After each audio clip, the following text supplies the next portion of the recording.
Hey Jordan, how you doing? What, Sam? So we're just going to have a catch up about some stuff that's been going on, give the fans a bit of an update, um, yeah, and see where we are with our preparation for the new season and stuff like that. If that's Brilliant. okay. Yeah, yeah, So, yeah. so firstly, what's the planning of pre-season been like? I'm imagining you've not had much of a break off, and it's all Yeah, been busy.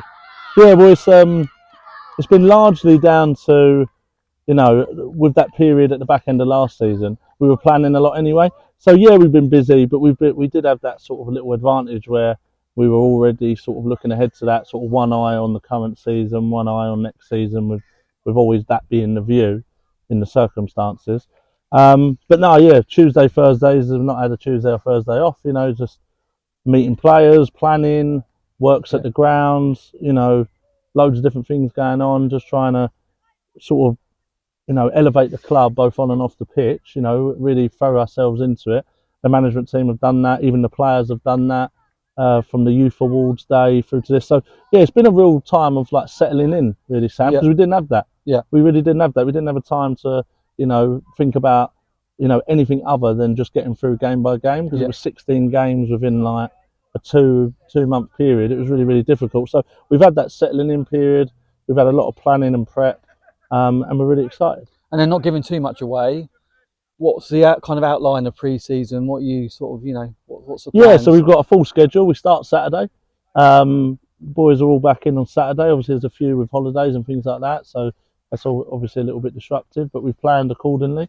We start at Carrington, and yeah, we'll be from Saturday, Tuesday, Thursday. First game, pre-season game, Fisher away on the 1st of July. So hitting the ground running against a really good outfit. So yeah, we've got loads of planning done, and now it's just like I can't wait for it to really start. Really, that's it's like this week's dragged a bit. Yeah. I'm seeing a lot of teams have gone back, and we're really excited to go back. Yeah, cool. And then regarding your own management team, people would have seen on Twitter and on social media, there's been a few changes. Hmm. So obviously Eric and Cam, they've gone on to do their own projects, to do things that they want to do. Yeah, And then obviously we've had a new, and Jay, the physio, she's moved on. yeah. And then there's been a few new faces come in on your team. Yeah, yeah. So we always wanted to recruit like a goalkeeping coach, so we've managed to do that.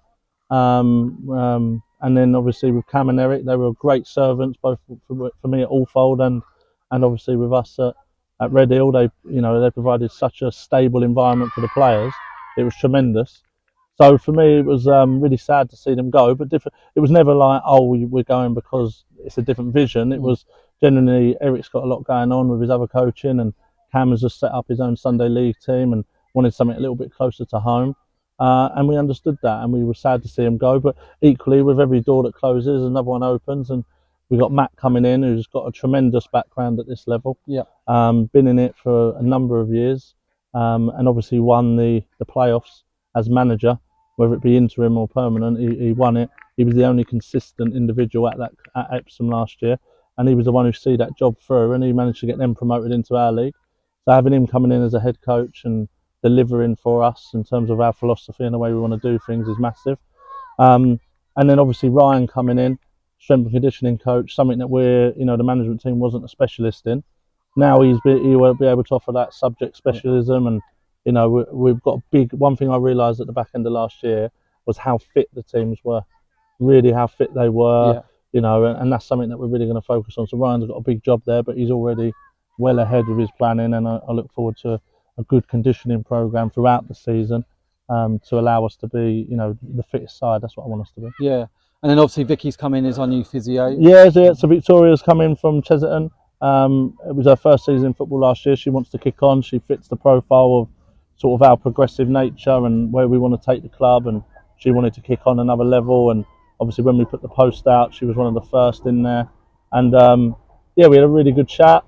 Load of really good conversations. And yeah, she started with us, and we're really looking forward to how she assists the players on the medical front. And she's got loads of good ideas, loads of things she wants to add and take ownership of, which is again the strength of the team is a lot about the backroom staff, and obviously I pride ourselves on putting together a really good team behind the scenes, and genuinely, with yourself, Sam, Josh doing the socials, and myself and Luke, sort of the running of the team, and obviously everyone else looking after their own bits of ownership, it's going to be a tremendous year, and Yeah. we've got a team behind the team that will only allow players to be successful. Yeah. We've got a really good team building, haven't we? There. So, and then regarding the squad itself, Yeah.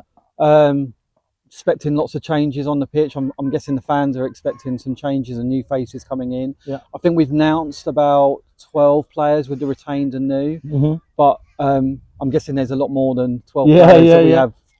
So there's a lot of conversation still ongoing. You know, there's people away on holiday. There's people who wanted to sort of have their break because the season obviously only finished around 5 weeks ago, and people want to have their break. And obviously, pre-season starts at different times for different people, and for a lot of players, it's July. You know, they get to that period and then go, where am I going? So lots of positive conversations. We've made some real inroads with some players. We highlighted a few real key assets that we wanted to acquire early. Managed to do that. And yeah, there's one or two that'll be really, I'm sure the fans and people watching will take note of the couple that we're just waiting to get over the line, and I'm sure they'll see from the signings we made that there's a real intent there, and we've gone for more experience. We've gone for people who've played the level, people who've played higher, and we've gone for the right characters, which is one thing I learned really quickly as well last year. Is some of the teams in this league, some have been together a number of years, and that brings something that you can't sort of instill quickly. So what you need is the right characters to be able to sort of dictate the sort of methodology in the changing room and how that's managed. And we've managed to do that, and I'm looking forward to the 7 or 8 new signings, plus 2 or 3 more that are on the cusp, and then obviously the 5 or 6 that we've retained. We'll have a really competitive squad. And then regarding the newer players, obviously we've brought in some quite good experience at this level. A couple from Rains Park with Tom and Owen coming in.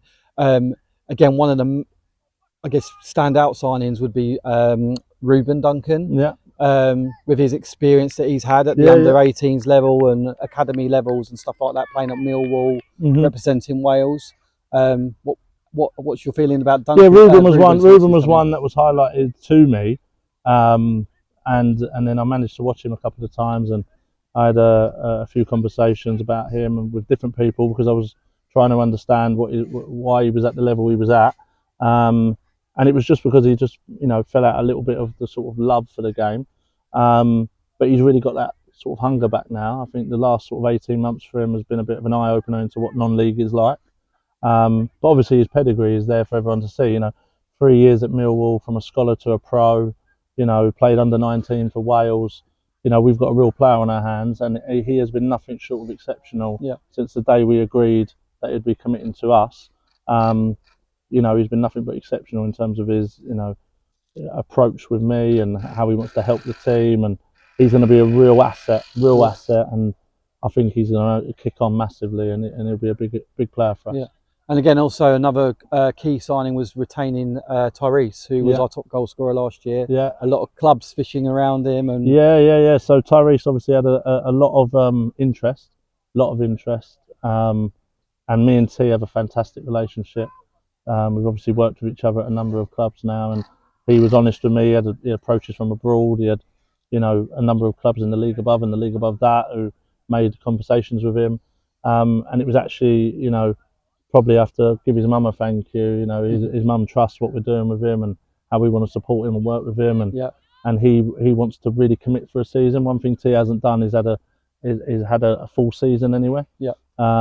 Being one of the main men, and he knows with me that the proof is in the pudding. 16 games, I think, finished on 11 goals, and the proof's there that he's given the right opportunities, he can be really, really effective, and we're going to give him that. We're going to give him that, and he's one that I think with a 38 game season and cup games and that, there's no reason why he can't score 30 plus goals and really make his mark in the game, and I think it's going to be a big year for him. And then finally, Jordan, what's the goals and ambitions for this season? The goals are obviously we want to be as high as every other team will say. We want to be as high as we can, and we want to finish in those playoff positions. And finish as close to the top as we can. There's a multitude of other teams that have made great acquisitions and made great statements of intent, and Rootsy coming in at Croydon, someone who I actually played under at Holmesdale, and fantastic manager, and you know, there's evidently, everyone will know the teams I'm talking about. You know, Tooting and Mitcham are probably the biggest Step 5 club in the country. You know, to be at this level is crazy to think. So it's a really competitive league, but we fancy ourselves to go toe to toe with anyone. We're going to be well drilled. We're going to have a plan. We're going to leave no stone unturned. All that stuff. And I look forward to the battles against all of these teams and the different challenges. And we're really going to enjoy it, Sam. You know, the players are going to enjoy it. We're going to enjoy it. There'll be highs, there'll be lows, there'll be loads of that, and we're going to give it a real go. Yeah. Give it a real go. Cool. Thank you, John. No worries. Cheers. Thank you very Thank much, you. mate. Cheers.